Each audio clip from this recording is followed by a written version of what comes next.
प्रदेश की आर्थिक राजधानी इंदौर में बीजेपी की ओर से आपातकाल का 50वां वर्ष पर सेमिनार आयोजित किया गया।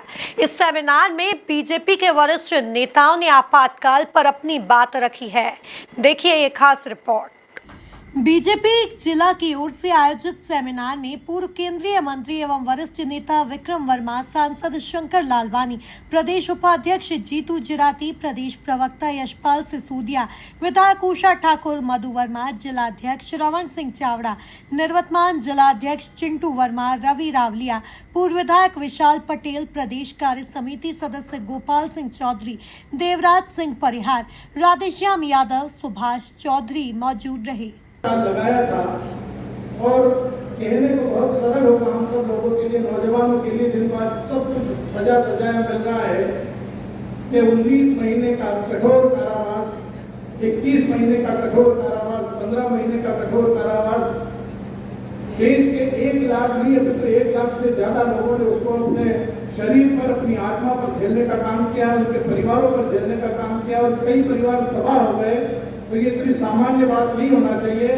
और देश के प्रधानमंत्री ने भारतीय जनता पार्टी के संगठन से आग्रह किया कि मैं चाहे प्रधानमंत्री रहूं या रहूं, लेकिन भारतीय जनता पार्टी पूरा जीवन भर रहेगी। जब तक भारत रहेगा तब तक भारतीय जनता पार्टी रहेगी। तो पार्टी के अध्यक्ष जी से आग्रह किया कि प्रत्येक वर्ष 25 जून को पूरे देश के अंदर इस तरह के आयोजन होना चाहिए, इस तरह के कार्यक्रम होना चाहिए। और वो कार्यक्रम इसलिए होना चाहिए कि जिस कठोरतम दंड को निरपराध लोगों ने झेला है वो प्रत्येक भारत के नागरिक के बीच में जाना चाहिए। आज का ये विशेष दिन हम सब लोगों के लिए, और हम सब लोगों के लिए विशेष बात यह है कि इस मंच के बगल में एक मंच लगा है और वहाँ पर 100 के आसपास लगभग मूर्तियां बैठी हुई है। आप जरा उनको प्रणाम कर सकते हैं और उनके लिए ताली बजा करके उनका अभिनंदन कर सकते हैं। कितनी तपस्याओं के बाद हम लोग आज यहाँ पर खड़े हैं। कितनों के बाद आज अभी हमारे सरवण जी कह रहे थे कि भारत में 18 करोड़ सदस्य दुनिया में अपने आप में एक रिकॉर्ड है। तो उन 18 करोड़ लोगों को अगर आज सदस्य मानते हैं तो 18 लोग बैठे हैं उनकी तपस्या उसके पीछे। इसलिए हम इनका नमन करते हैं, इनका वंदन करते हैं। हमारी जनता पार्टी की जो आज जितना बड़ा परिवार है, उस परिवार का अगर किसी ने पौधा लगाया और वो पौधा एक इतना बड़ा वट वृक्ष बनकर तैयार है कि जिसके नीचे हम सब आज परसों के दिन जीतू भैया शायद 14 करोड़ भारत में भारतीय जनता पार्टी के सदस्य बन गए हैं। ये ऐसे हमारे सब पूर्वजों इनकी देश के जिन्होंने 2 सीट से चले थे, आज तीसरी बार भारतीय जनता पार्टी पूर्ण बहुमत से भारत में राज कर रही है। आदरणीय नरेंद्र मोदी जी के नेतृत्व में देश विकसित भारत की ओर बढ़ रहा है। आदरणीय यादव जी के नेतृत्व में प्रदेश विकसित मध्य प्रदेश की है। हमें आदरणीय विक्रम वर्मा जी को सुनना है। उससे पहले जीतू भैया, उषा दीदी से भी मैंने आग्रह किया और उषा दीदी बोले कि आज का समय, मेरा जो स्पीच का समय वो विक्रम जी भाई साहब सोचती, वो यशपाल जी भाई साहब से भी मैंने आग्रह किया। तो उन्होंने बोला कि आज हम विक्रम जी को सुनेंगे। पर जीतू भैया से तो हमने विशेष आग्रह किया। मधु बाला जी ने बोला कि मैं तो बोलता नहीं हूँ, मेरी तरफ से जीतू भैया बोलेंगे। तो जीतू जिराती जी और आदरणीय विक्रम वर्मा जी को हम।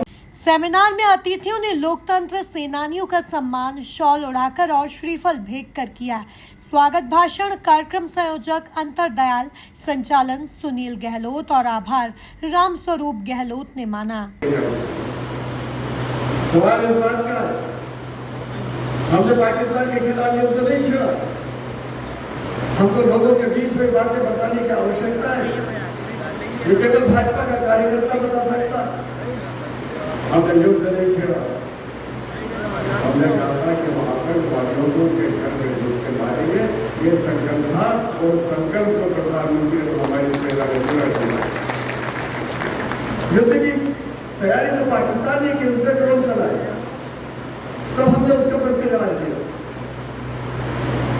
लेकिन आज कहा जाता है कि आपने युद्ध विराट क्यों कर दिया, आपने कर्म के दबाव में किया। हिंदुस्तान की सेना के लिए कोई दबाव नहीं। पाकिस्तान के सेनाध्यक्ष ने हमसे फोन पर बात की कि हम युद्ध विराम चाहते हैं, हमने कहा तो गोली बंद कर दोगे, हम भी बंद कर देंगे। केवल इतनी बात। लेकिन बार बार बात होते हैं, इस बात का जवाब दे, इस बात का जवाब दे। हिंदुस्तान की सेना पर विश्वास नहीं, जिनको हिंदुस्तान के नेतृत्व पर विश्वास नहीं, जो ट्रंप की बात पे या पाकिस्तान की बात पे बात करते, आप कल्पना कर लीजिए कैसा विपक्ष है आज का विपक्ष कैसे आता है। सबक उठाएगा। हमारी सैन्य शक्ति को दुनिया मान रही है, लेकिन एक खानदान को लगता है ये हिंदुस्तान हमारे लिए है, ये लोकतंत्र नहीं है हमारे लिए है, ये इनके प्रकरण वापिस आ जाए।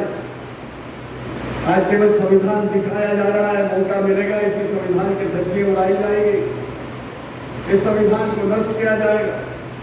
अभी भारतीय जनता पार्टी के कार्यकर्ताओं की जिम्मेदारी और आगे चुनौतीपूर्ण है। ये नहीं कि हमारी सरकार बन गई, तीसरी बार बन गई, प्रधानमंत्री बन गए, काम हो गया। कल हमने डॉक्टर श्यामा प्रसाद मुखर्जी का बलिदान दिवस मनाया। किन परिस्थितियों में 370 की आज उस 370 को बदलते, लेकिन डॉक्टर श्यामा प्रसाद मुखर्जी का संकल्प अभी पूरा नहीं हुआ है। शहादत करिए, क्योंकि पूरा का पूरा कश्मीर हमको लेना है। अभी आधा कश्मीर पाकिस्तान के पास है, के पूरा हमको लेना है वापस। आप कल्पना करें, ये इसी खानदान के नाना जवाहरलाल जी के समय में, यदि उस समय हमारी सेनाओं को छूट मिलती, जब हमारी सेना जनरल तिरंगा के नेतृत्व में आगे बढ़ रही थी, कबाइलियों से आधा कश्मीर खाली करा लिया था और आगे बढ़ रही थी, तो पंडित जवाहरलाल नेहरू ने सीज़फायर कर दिया, सेना को कह दिया वापिस आ जाओ। उस समय सेनाध्यक्ष ने कहा 12 घंटे का समय दीजिए, 12 घंटे का। 12 घंटे बाद हम काबुल की सीमा पे क्वेटा में जाके तिरंगा गाड़ के कह देंगे हिंदुस्तान की सीमा यहां से प्रारंभ होती है, ये हिंदुस्तान है। आज यदि क्वेटा हमारे पास होगा, हम अफगानिस्तान के पास होते, हम रूस के बॉर्डर पे होते। आज चाइना बॉर्डर के बंदरगाह में नहीं आ पाता, वहां से चल के चीन से पाकिस्तान का हिस्सा नहीं लेता। आज हिंदुस्तान को चारों तरफ से घेरने की कोशिश हो रही है।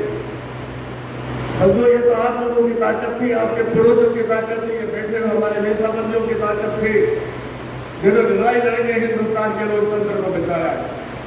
ये तो उनके हाथों में यदि देश चला जाता, आप कब्जा करें देश की क्या जेल तो होती, लोग जाते, सड़ते खत्म। इस अवसर पर वरिष्ठ नेता उमा नारायण पटेल, रीता उपमन्यु, ओम परसावदिया, भुवन सिंह पवार, सत्यनारायण आजाद, सुभाष महोदय, गुमान सिंह पवार, कैलाश चौधरी, जिला पंचायत अध्यक्ष रीना सतीश मालवीय, अजा मोर्चा प्रदेश महामंत्री भगवान परमार, अक्षय बम, रामस्वरूप गहलोत, अंतर दयाल और रामविलास पटेल मौजूद रहे। Bureau report, MP news, Indore.